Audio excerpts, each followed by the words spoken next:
igama lami mina Cebo Mzize ngilale yaseDlakwe kwa-17 kwisigodi saseNyandeni. So ndiku-director kwegama lekhampani ebizwa MCTM Communication Computer School lapho kwenza khona ama-computer skills. So silapha kwi-MCTM Communication si-offerisha ama-courses ehlukeneyo for abantwana abafunda grade 12 abangafundiyo nabasazoya ema-universities bayofunda.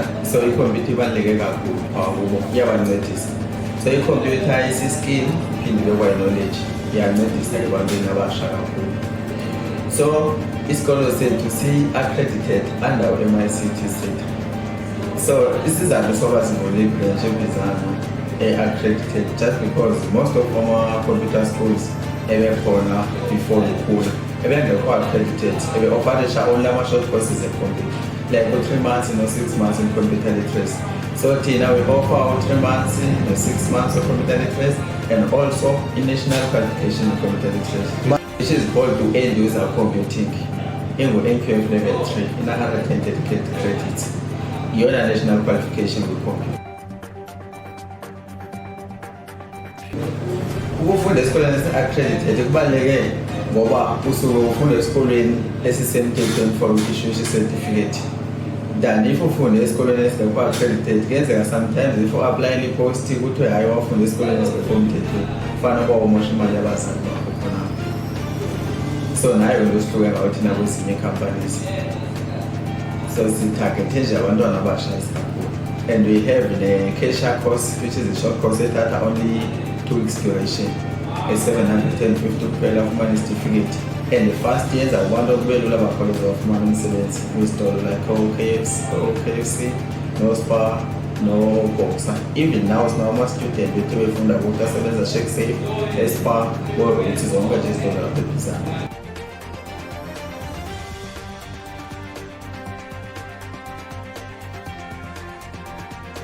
Kamba kwamna ndibhatale communication yaba ndiyobhatala kulobe ndimfundisi because ndifuna ukuprove uba nyhani le bendiyifundisa ingabiyiyo na.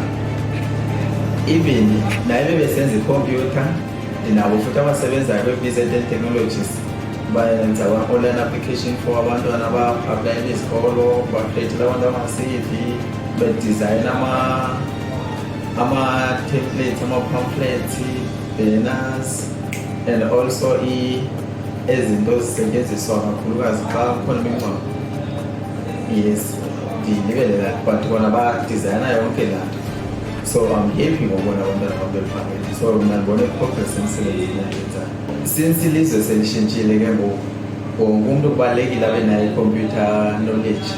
So uma upase u-grade 12 kubalulekile ungathathi i-gap year, uzokwenza nje only short computer skill ukuze uhlale u-computer literacy, ukuze ukwazi ukuncedakala. I-computer isi-skill iphinde ibe kwayi-knowledge, ibe kwayi-qualification. So uyakwazi ukuyisebenzisa for ufuna umsebenzi, uyakwazi ukuyisebenzisa as i-skill futhi you can apply i-skill zakho wenze i-self-employed.